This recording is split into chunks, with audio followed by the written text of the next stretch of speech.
From this moment on, you will now be known as Sharkbait. Sharkbait! Ooh-ha-ha! Welcome, brother Sharkbait. Sharkbait! Ooh-ha-ha! Enough with the Sharkbait. Sharkbait! Ooh, but. What's up, everybody? This is D, giving you a little shine on the quarantine tank. If you looked at my last video on tank trouble, you'll hear all about how we had that failure to drip loop and the water actually ran into my ballast that runs this quarantine tank. If you look up, the main tank is doing just fine, but the failure of the drip loop resulted in water running down to this tank and right into the ballast, which went kaputnik. So it's been a week. I finally got the new ballast, which I so nicely mounted on the side this time of the tank, since this tank has so much going on in the back. And let's fire it up. Okay, we got light, ladies and gentlemen, and amazingly enough, everybody's still swimming and chilling. They're happy. The plants are still going strong. I actually got some new growth, if you look over here, from the pothos, which I like to keep in my tanks in order to remove a lot of the excess nutrients. So let's go down here.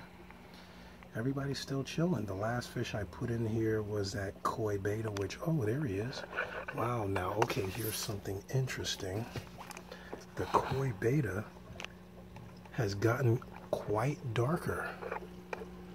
I guess that's a result of having it in the dark for so many days.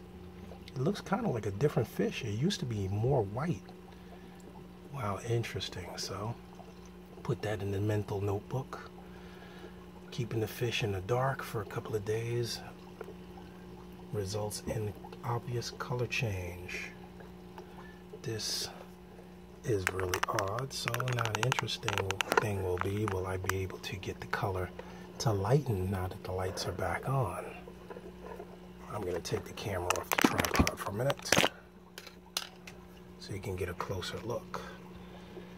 Yeah, he's quite the different fish now than when I bought him. He's really pretty fish. Focus there, camera. But one thing this taught me is the one time you neglect your tank and you don't keep an eye on everything going on, get slack in your maintenance, something can, and most definitely will go wrong. So it took me a couple of days, actually more like a week, to get that new ballast for this fixture. And the reason why it's kind of odd is I don't have LEDs. I have T5s up here on a timer. It's really narrow. This fixture is about 1 inch thick, and it fits right in the stand, right in this little area. It's about right there. The light is right there.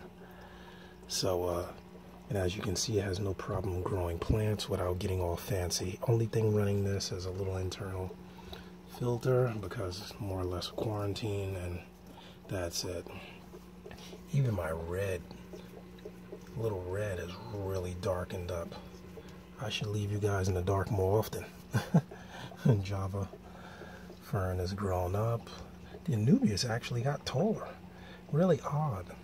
I guess that reverse photosynthesis, you know, good reason to have air going into the tank too. This tank was dark for quite a few days, which means these plants were utilizing quite a bit of oxygen in that time frame. So everything is gonna take a few days to recover. This plant did take a hit. It's pretty thinned out there, but that's to be expected. So now that everything is back up and running, I got to do some much needed grooming to the plants and some cleanup work, probably do a water change. And I brought you guys along for the ride. So lesson be learned: keep an eye on your equipment. Make sure you have adequate drip loops.